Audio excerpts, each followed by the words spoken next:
19h, merci de nous rejoindre sur Al24 News. Madame, monsieur, bonsoir à la une de l'actualité. L'entité sioniste viole la trêve et poursuit ses exactions à Gaza et en Cisjordanie occupée. Un fermier est tombé sous les balles assassines de l'occupant et 8 civils ont été blessés ce dimanche dans l'enclave.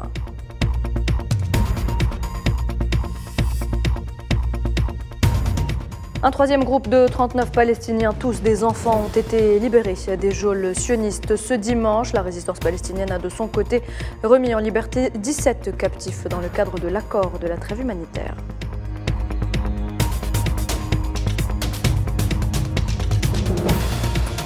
Les rues marocaines ne désemplissent pas. Des dizaines de milliers de Marocains ont marché ensemble en soutien à la cause palestinienne, rejetant la normalisation.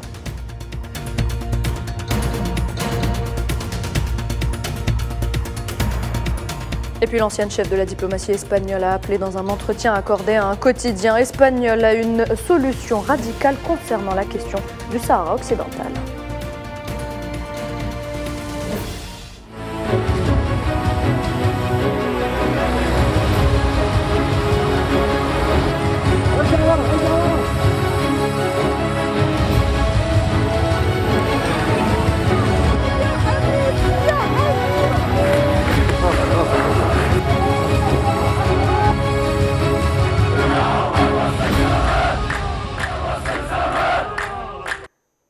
Bienvenue à toutes et à tous. Si vous nous rejoignez au troisième jour de la trêve humanitaire à Gaza, les forces de l'entité sioniste continuent tout de même leurs exactions. Un fermier a été tué ce dimanche et 8 autres civils blessés par les balles sionistes dans l'enclave palestinienne.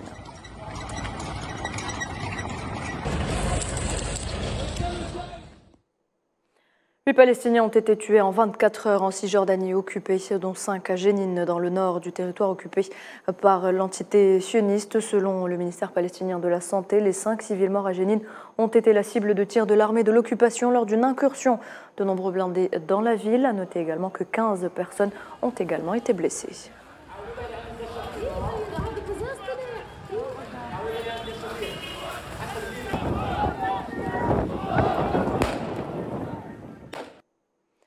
Et on peut voir les dégâts engendrés par le raid sioniste qui a ciblé le camp de réfugiés dans la ville de Jénine, des images de destruction massive.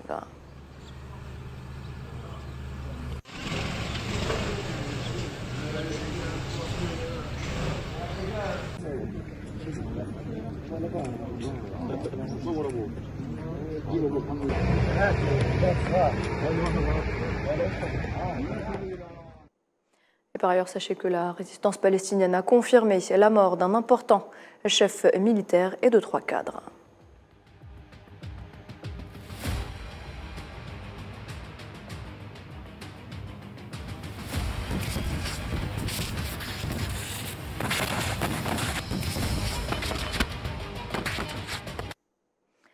Et dans le cadre de l'accord de la trêve humanitaire, un troisième groupe de 39 Palestiniens, tous des enfants, ont été libérés des geôles sionistes ce dimanche. La résistance palestinienne a de son côté remis en liberté 17 captifs.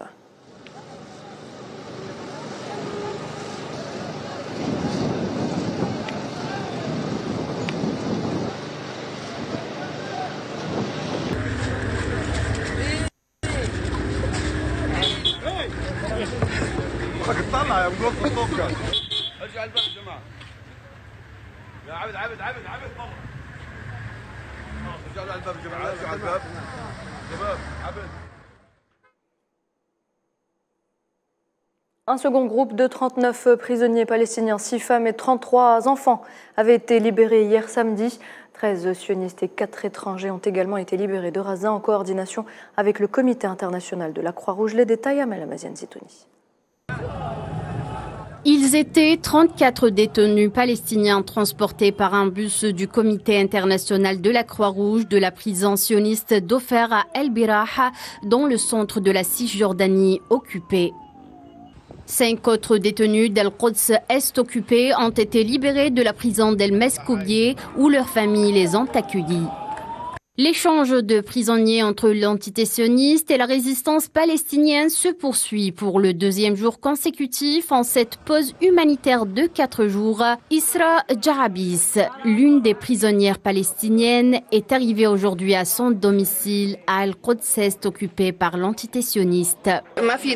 Dieu merci, ma douleur est visible, pas besoin d'en parler. Je suis émotionnellement fatiguée, mes proches me manquent, mais c'est le prix que paye un prisonnier. La trêve de 4 jours a permis de concrétiser l'accord sur les prisonniers. Des centaines de Palestiniens se sont rassemblés sur la place de la municipalité d'El-Birah pour célébrer la libération des détenus. L'accord comprend aussi l'acheminement de l'aide humanitaire dans l'enclave, notamment le carburant essentiel pour le fonctionnement des hôpitaux, ainsi que la nourriture pour une population menacée par la famine après le siège imposé sur la bande de Gaza par l'occupant sioniste. Et alors que la trêve touche bientôt à sa fin, les déplacés du nord de Gaza luttent pour survivre. Ils sont des dizaines de milliers à ne pas pouvoir rentrer chez eux en raison de la présence de l'armée dans cette zone. Ils doivent désormais vivre dans des camps de fortune en pleine nature.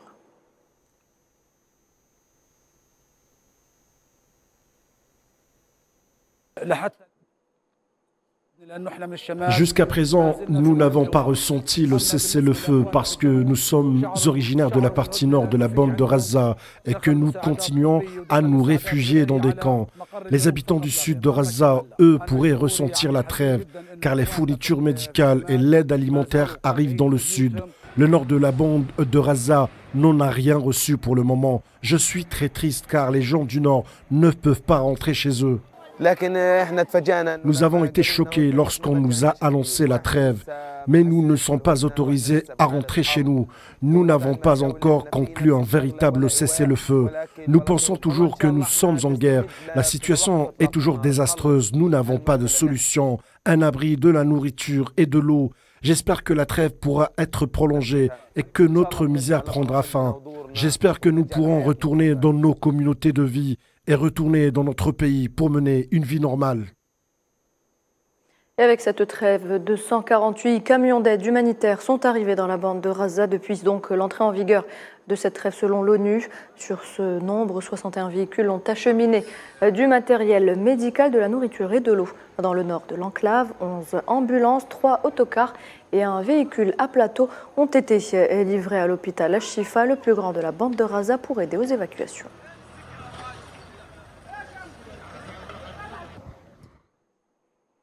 Et la situation humanitaire est précaire dans le sud, mais également au nord de la bande de Gaza. C'est ce que déplore Adnan Abou Hasna, porte-parole de l'Agence des Nations Unies pour les réfugiés palestiniens. Je vous propose de l'écouter.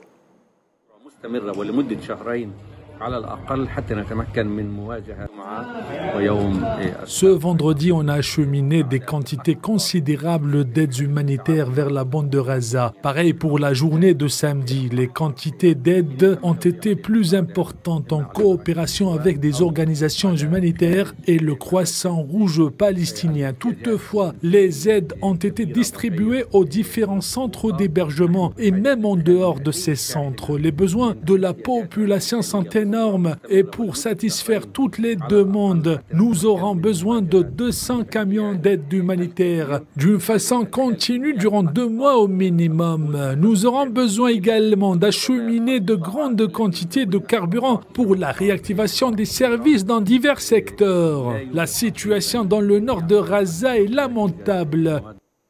Ces chiffres alarmants, au moins 1,7 million de personnes ont été déplacées dans la bande de Gaza et sont confrontées au risque d'une propagation importante de maladies infectieuses, avertit le Bureau des Nations Unies pour la coordination des affaires humanitaires.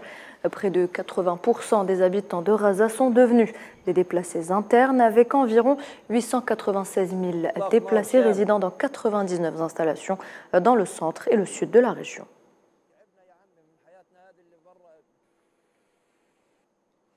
Et pendant cette trêve, les habitants de Gaza profitent de moments volés. Durant donc cette accalmie, ils essaient de retrouver un semblant de vie normale tout en appréhendant une reprise des bombardements. Depuis vendredi, la trêve convenue entre Hamas et l'entité sioniste a permis aux Razaouis de profiter de quelques instants de quiétude. Dans une totale obscurité, autour d'un feu de bois, Ibrahim Kennish profite de cette trêve. Ibrahim, qui vit actuellement dans sa maison partiellement détruite à Khan Younes, a allumé un feu de bois pour préparer du thé, se réchauffer du froid et également chauffer de l'eau pour donner le bain aux enfants. Nous vivons des jours d'accalmie où nous volons des moments pour prendre du thé. Avant ces jours de trêve, nous ne pouvions pas rester dehors comme ça et apprécier notre thé ou nous promener dans ce qui nous reste de la maison bombardée à cause aussi des frappes et des bombardements et du bruit des avions de chasse. Allumer un feu de bois est une tradition palestinienne, une occasion de se rassembler et partager des moments de joie entre famille et amis. Tradition perdue, vu la conjoncture dans laquelle vit le peuple palestinien, plus précisément depuis le 7 octobre dernier. Nous avons perdu il y a quelques années ce genre de rassemblement autour du feu, mais le statut de guerre exceptionnel dans lequel nous vivons actuellement a ressuscité une partie de l'héritage et de la culture sociale qu'avaient nos ancêtres. La résistance palestinienne face à l'occupation sioniste ne compte pas s'affaiblir. Le peuple palestinien refuse de céder ses territoires aux sanguinaires sionistes au prix de leur vie. Peu importe combien nous nous sacrifions, notre peuple ne se laissera pas dissuader une seule seconde et ne cessera pas de résister à cette sombre réalité face à cette guerre acharnée qu'ils mènent. Ces gens-là, c'est des ennemis de l'humanité. L'occupant mène une guerre contre l'humanité et contre des innocents qui n'ont que de la volonté. L'occupation peut détruire les maisons de chacun, mais elle ne pourra pas vaincre la volonté des opprimés, leur détermination, leur croyance et leur droit d'être dans leur pays. Cette première trêve depuis le 7 octobre dernier constitue une lueur d'espoir pour des millions de Palestiniens vivant dans un perpétuel cauchemar depuis bien trop longtemps. Un sujet signé donc Imen Merad et pour la énième fois, des dizaines de colons sionistes ont fait irruption tôt ce dimanche dans la mosquée Al-Aqsa, profanant son enceinte et effectuant sur place des rituels talmudiques. La police de l'occupation a intensifié ses mesures sécuritaires aux alentours des portes d'Al-Aqsa et dans la vieille ville, empêchant ainsi les jeunes Palestiniens d'accéder à leur mosquée et d'effectuer leur droit de culte. Le tout dans le but d'imposer un contrôle total sur la mosquée sainte et de la diviser temporairement et spatialement.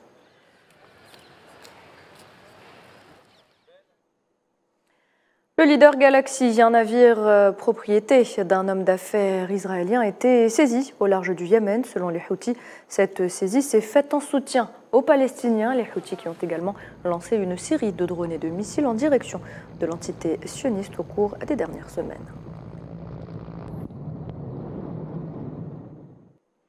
Et le soutien à la Palestine ne faiblit pas. Des dizaines de milliers de Marocains ont participé ce dimanche à une marche dans la ville de Casablanca au soutien à la bande de Gaza et en rejet à la normalisation avec l'entité sioniste. Les plus grandes villes du pays ont également été témoins de marches similaires au cours desquelles les manifestants ont brandi des slogans exigeant la fermeture du bureau de liaison sioniste à Rabat.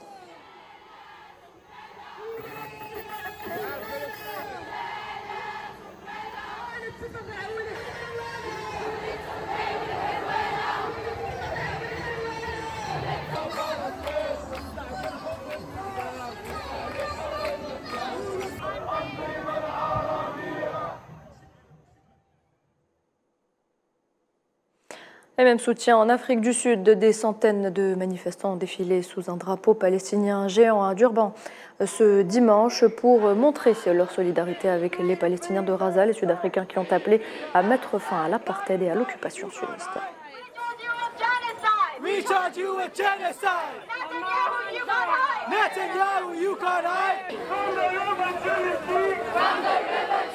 Il y a un génocide en cours, c'est un holocauste palestinien. Nous sommes ici aujourd'hui pour montrer notre soutien et notre solidarité à tout le peuple de Palestine et de Gaza.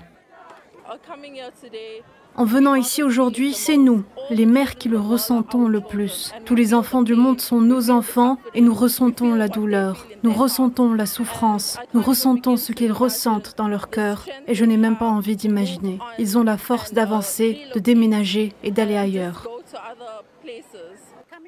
Venant de l'époque de l'apartheid, nous nous sommes défendus de l'apartheid. Nous avons marché contre l'apartheid en Afrique du Sud et il n'y a aucune raison pour que nous ne défendions pas à nouveau contre l'apartheid. C'est un génocide. J'ai dit que si vous regardez les dernières statistiques, le nombre de personnes dans le monde qui défendent la Palestine est probablement passé de 90 à 95%.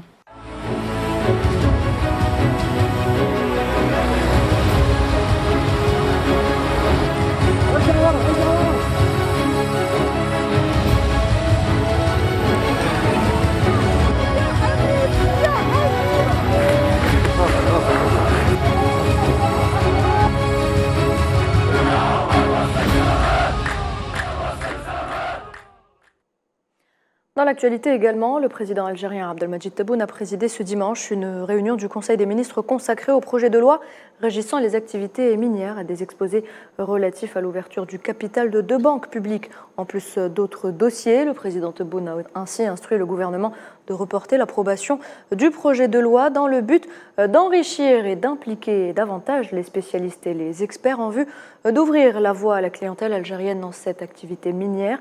Et puis concernant une proposition d'ouverture du capital de 2 banques publiques, Abdelmadjid Tebboune a souligné que le processus d'ouverture du capital de ces 2 banques publiques, à savoir le Crédit populaire algérien et la Banque locale de développement, doit tenir compte des méthodes de gestion modernes, car le processus vise à impliquer le secteur privé dans la gestion de ces institutions financières importantes, la prise de décision économique et la création d'un environnement compétitif et bénéfique.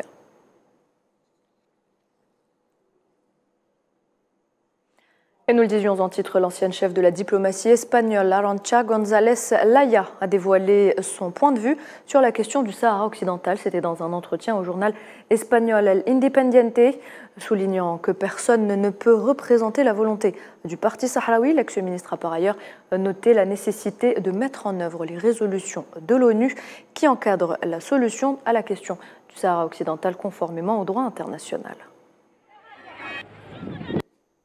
La seule chose que je dirais, c'est que dans ce conflit, comme dans beaucoup d'autres conflits, ces problèmes ne peuvent être résolus si le conflit n'est pas traité à ses racines. Dans le cas du Sahara occidental et dans d'autres conflits à travers le monde, ce que nous devons comprendre, c'est que nous devons résoudre le problème à la racine et c'est là la leçon. C'est pourquoi l'ONU joue un rôle très important dans la mesure où il est nécessaire d'essayer de persuader les parties de ce conflit à parvenir à un accord, une solution qui permet de résoudre le conflit sur le long terme. L'ancienne ministre espagnole des Affaires étrangères a commenté le changement de position de son pays à propos de la question sahraoui, qualifiant de position glissante et soulignant la nécessité de soutenir les efforts du secrétaire général des Nations Unies et de son envoyé spécial au Sahara occidental. Ce n'est pas à moi de dire cela, c'est une pente très glissante et je ne pense pas qu'il soit utile pour moi de commenter cela. Mais ce que je dis, c'est ce que j'ai maintenu tout au long de ma carrière, à savoir que les problèmes doivent être résolus à la racine et ils doivent être résolus. Ils doivent être résolus entre les 2 parties. Et toute solution que les 2 parties trouveront sera une bonne solution.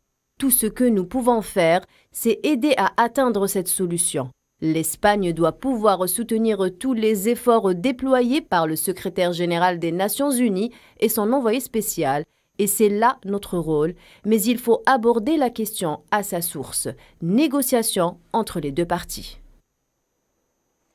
À ce propos et à l'approche de la 47e conférence de Le Coco, le président de l'Assemblée populaire algérienne, Brahim Bourali, a présidé ce dimanche une réunion de coordination sur la conférence de la coordination européenne pour le soutien et la solidarité avec le peuple sahraoui, à laquelle prendra part l'Algérie avec une délégation composée de membres des 2 chambres du Parlement. Cette nouvelle conférence aura lieu à Tolède, en Espagne, les 1er et 2 décembre prochains, sous le slogan « L'indépendance est l'unique solution ».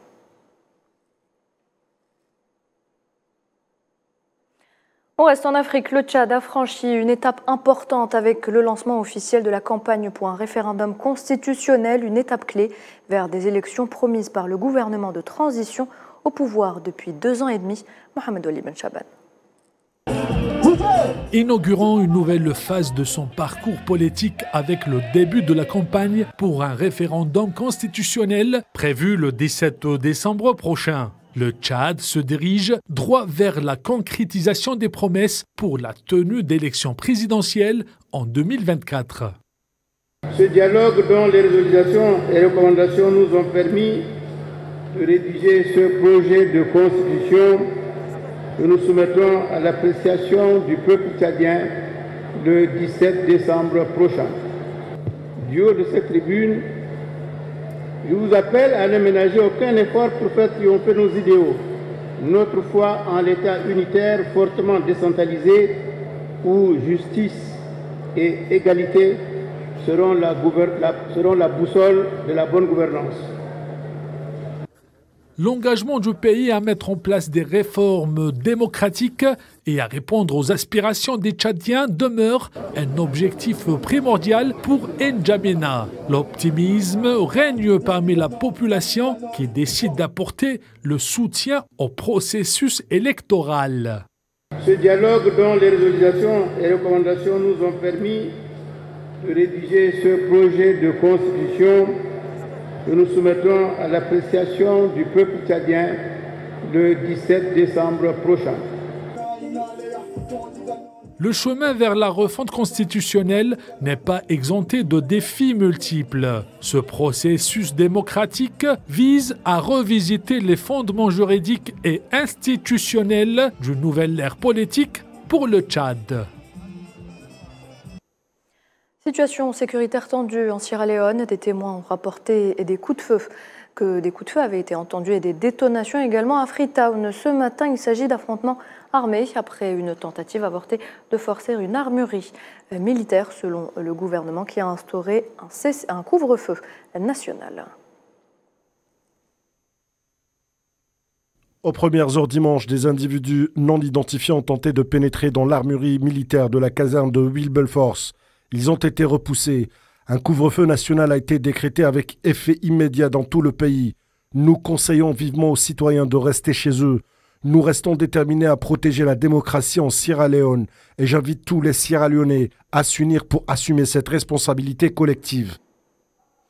En République démocratique du Congo, premier grand meeting pour le docteur Denis Mukwege, prix Nobel de la paix en 2018 et candidat à l'élection présidentielle du 20 décembre prochain. S'adressant à une foule de milliers de sympathisants réunis sur la place de l'indépendance de la capitale provinciale du Sud Kivu, Denis Mukwege a promis de lutter contre la corruption et de mettre fin à la guerre, mettre fin à la famine en cas de victoire.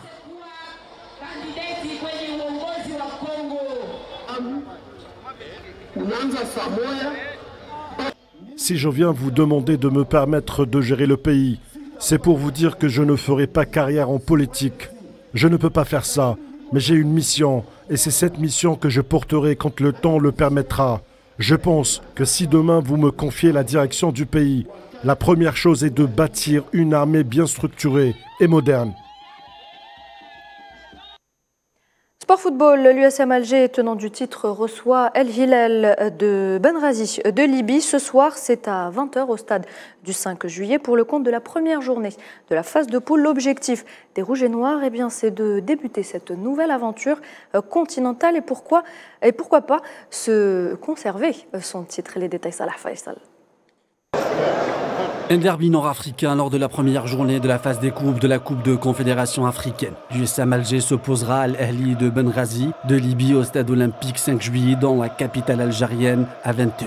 L'USM Alger, champion en titre, entamera cette phase sans l'architecte principal des deux uniques titres de Soustara en compétition continentale, le général Abdelhak Ben Chikha, qui est devenu le nouveau entraîneur du club tanzanien Simba. Le nouveau entraîneur de l'USM Alger, Juan Carlos Garrido, a hérité d'une situation difficile. Le club en difficulté en championnat local, un début catastrophique, un bilan de 4 défaites et 2 victoires seulement. Le nouveau boss essaiera de relever le défi et montrer un autre visage et chercher le déclic, malgré que le temps joue contre lui. Je connais que c'est un match que nous voulons gagner. Je pense que l'équipe a fait le bon travail dans les entraînements. Et bien sûr que c'est une compétition très importante pour nous. Compétition internationale. Toujours il y a les désirs dans l'équipe, il y a la motivation de gagner des matchs, de chercher les trophées. Et maintenant, nous devons, je pense, jouer un match en très bonne application tactique. Nous devons jouer un match avec beaucoup de désir de gagner, avec beaucoup de jouer le football avec la détermination de gagner le match. C'est le premier match de la compétition. L'équipe adversaire, c'est une équipe de très bonne qualité, de très bon niveau. Il faut faire nous voulons faire un bon match. L'objectif des Rouges et Noirs est de garder les 3 points à Alger. La mission ne sera pas facile face à une équipe libyenne performante lors de ce début de saison. Les coéquipiers de Bel'id sont dans le dur, mais chaque compétition a ses caractéristiques. Et l'USM Alger est le champion en titre de cette compétition et les joueurs sont motivés. Et voilà, c'est la fin de cette édition. Merci de l'avoir suivi. Très bonne soirée et à demain.